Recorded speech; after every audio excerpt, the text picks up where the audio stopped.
Hello guys အားလုံးပဲမင်္ဂလာပါ Minds Channel ကနေပြီးတော့ကြိုဆိုပါရစေဒီနေ့ကျွန်တော် unboxing လုပ်ပေးသွားခြင်းတဲ့ဖက်နက်လေးကတော့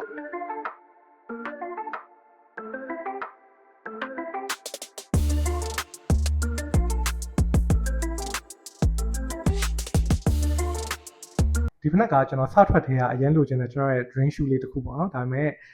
အခုတော့ဒီဖက်နက်ကိုကျွန်တော်အမျိုးသမီးကကျွန်တော် anniversary gift အနေနဲ့ပေးလို့ကျွန်တော်ဒါလက်ဆောင်လေးရထားတာပေါ့နော် Thank you ပါ Okayဆိုတော့ဒီဖက်နက်ကကျွန်တော်ဒီ point စုံကမှာလာတာပေးရတဲ့ဈေးကတော့ရွမ်3600ပေါ့နော်မြန်မာငွေ20ကျော်22သိန်းနီးပါးလောက်ပေးလိုက်ရတယ်ပေါ့နော်ဆိုတော့မေးစရာရှိတာကဒီဖက်နက်ကတကယ်ရော22သိန်းကျော်ပေးဖို့တန်လားပေါ့နော်ဆိုတော့အဲ့ဒီအဖြေလေးကိုသိရအောင်ဒီဗီဒီယိုလေးကိုအဆုံးနဲ့ထိကြည့်ပေးပါအောင်ဆိုတော့ပထမဆုံးကျွန်တော်ဒီပေါ့နော် Kobe shoe Kobe 6အကြောင်းလေးကိုနည်းနည်းရှင်းပြခြင်းတယ်ပေါ့နော်မူရင်း Kobe 6 OG version original version ကိုတော့ကျွန်တော်တို့2010မှာစပြီးတော့ release လုပ်ခဲ့ရပေါ့နော်ဒီ6 Pro version reverse branch colorway ကိုတော့ဒီဇင်ဘာ2023မှာ release လုပ်ခဲ့ရပေါ့နော်ကျွန်တော် Pro အကြောင်းကိုနည်းနည်းလေးရှင်းပြခြင်းတယ်ပေါ့နော် Pro ဆိုတာဘာလဲဆိုရင်သူက performance retro ကျွန်တော်နားလည်လောက်ပြောရမယ်ဆိုရင် performance retro ဆိုတာကြတော့အရင်ထုတ်ခဲ့တဲ့ OG ဖက်နက် version တွေကို design ပိုင်းတွေကိုအများကြီးအပြောင်းလဲမလုပ်ဘဲနဲ့ modern touch တွေနဲ့ပြန်ပြီးတော့ upgrade လုပ်ထားတာကိုပြောချင်တာပါ Okay ဒါဆိုရင်ကျွန်တော်တို့ shoe box လေးကနေစပြီးတော့ကျွန်တော်ပြချင်ပါတယ်Kobe 6ဒီ Pro ရဲ့ shoe box ပေါ့နော် reverse branch colorway ရဲ့ shoe box ကကြတော့သူကမူရင်းဒီ OG version တွေနဲ့တိတ်မတူဘူးသူ့ရဲ့ဒီ Pro shoe box မှာကကြတော့ကျွန်တော်တို့ဒီ snake scales လေးတွေပါတယ်ပေါ့နော်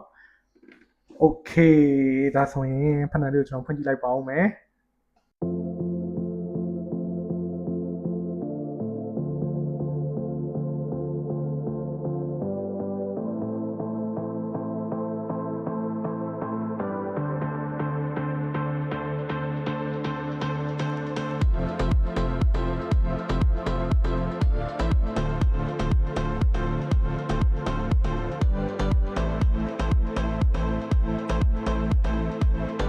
ပထမဆုံးဖက်နက်ကိုမြင်ချင်း first impression အနေနဲ့ပြောရမယ်ဆိုလို့ရှိရင်တော့သူ့ရဲ့ design ကြီးဗျာဒါ snake scales တွေနဲ့တော်တော်ကြီးကိုဂေါ်တဲ့အထဲမှာပါတယ်ပေါ့နော်ပြီးသွားလို့ရှိရင် weight ကလည်းပေါ့တယ်ပြီးရင်ဒီတုံးထားတဲ့ color ကလည်းကျွန်တော်ဒီဖက်နက်ကိုမဝယ်ခင် YouTube မှာ review တွေကြည့်တော့ဗီဒီယိုတွေထဲမှာပေါ့နော်ဒီဖက်နက်ကတော်တော်ကြီးကိုအယောင်တောက်ကြီးပေါ့နော်ဒါပေမဲ့လက်ထဲရောက်လာတော့အယောင်အရင်မတောက်ဘူးတော်တော်မိုက်တဲ့ထဲမှာပါတယ်ပြီးတော့အနီအောင်တစ်မျိုးရဲ့သုံးထားမှာမဟုတ်ဘူးဒီ heel pad တွေပိုင်းမှာလည်းသူကဒီလိမ္မော်ရောင်လိုဘာလို color လေးတွေသုံးထားရပေါ့နော်ပြီးတော့ရင်သူ့ရဲ့ Nike shoes ကတော့အနက်ရောင်ပြီးရင် Kobe logo နဲ့ shoelace ကတော့ electric green colorway လေးကိုသုံးထားပါတယ်ဆိုတော့ဒီဖက်နက်မှာသုံးထားတဲ့ဒီ touch လေးအကြောင်းကျွန်တော်နည်းနည်းလေးပြောချင်တယ်ပေါ့နော်ဖက်နက်ရဲ့ upper ကနေစပြီးတော့ပြောချင်ပါတယ် upper မှာသုံးထားတဲ့ materials တွေကတော့ micro mesh materials တွေအဲ့ဒီ materials တွေကိုမှ Kobe ရဲ့ nickname ဖြစ်တဲ့ Black Mamba ကို tribute လုပ်ပြီးတော့ design ဆွဲထားတာ design ကတော့တော်တော်ကြီးကိုကျွန်တော်ခုနပြောခဲ့လို့ပဲမိုက်တဲ့ထဲမှာပါတယ်ပေါ့နော်ပြီးသွားရင်သူ့ရဲ့ cushion လေးအကြောင်းကိုကျွန်တော်နည်းနည်းပြောချင်ပါတယ်သူကကြတော့ full length cash long phone ကိုသုံးထားတာမူရင်း OG version နဲ့တော့မတူဘူးမူရင်း OG version ထက်တော့နည်းနည်းပိုပြီးတော့ရဲဆိုပြီးတော့ပြောကြတယ်ဒါပေမဲ့ကျွန်တော်မှကျတော့မူရင်း OG version မရှိရတော့မသိဘူးပေါ့နော်full foot မှာလည်း zone A unit တွေထည့်ထားတယ် mid foot ရဲ့အောက်မှာလည်း glass space carbon fiber plate လေးပါတယ်ပေါ့နော်ကျွန်တော်ပေါ့နော်အိမ်မှာ test ဆမ်းပြီးတော့ CG တလောက်တော့ဖက်နက်ရဲ့ cushion ကအရန်ဣတယ်ဆိုရဲခံစားချက်မျိုးတော့တိတ်ပြီးတော့မရဘူးပေါ့နော်ပွဲထဲမှာ CG မှာပဲကျွန်တော်ဘယ်လိုရှိမလဲရတော့ဒါပွဲထဲမှာ CPU မှာကျွန်တော်သိမယ်ပေါ့နော် Okay ပြီးရင်သူ့ရဲ့ he ကတော့သူက TPU he counter ကိုသုံးထားတယ်ပြီးရင်ကျွန်တော်ကသူ့ဒီဖက်နက်ရဲ့ traction pattern လေးကြောင်းနည်းနည်းရှင်းပြချင်ပါတယ်သူ့ရဲ့ traction ပေါ့နော်အောက်ဆိုးကိုကကြတော့ translucent rubber အောက်ဆိုးနဲ့လုပ်ထားတယ်ပြီးသွားရင်သူ့ရဲ့ traction pattern ကကြတော့ဒီ snake skin ကိုပေါ့နော် inspire လုပ်ပြီးတော့ design ဆွဲထားတာကျွန်တော်ကြည့်တလောက်တော့သူ့ရဲ့ဒီအောက်ဆိုးကအရန် durable ဖြစ်ပန်ထဲမှာတော့မပါဘူးပေါ့နော်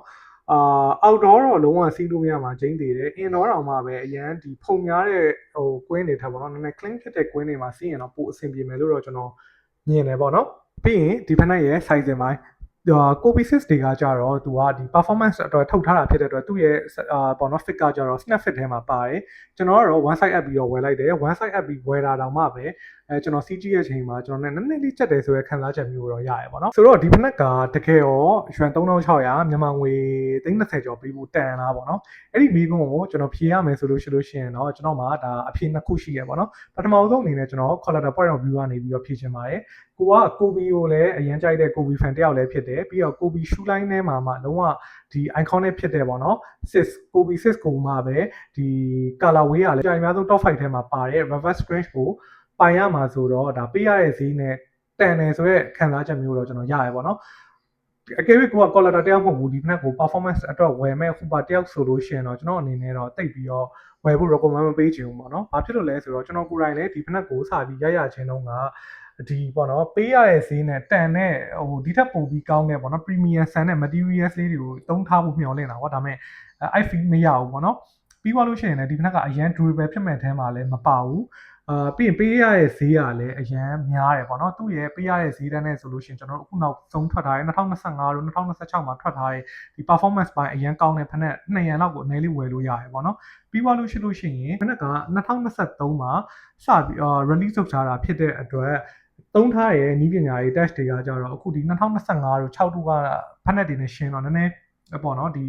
date out နေရဆိုတဲ့ခံစားချက်မျိုးတော့ရတယ်ပေါ့နော် okayဆိုတော့ဒီနေ့ဗီဒီယိုလေးကတော့ဒီလောက်ပါပဲအဆုံးထိကြည့်ပြတဲ့အတွက်အားလုံးကိုအများကြီးကျေးဇူးတင်ပါတယ် so this is my channel documenting the journey not just the hype see you in the next one bye guys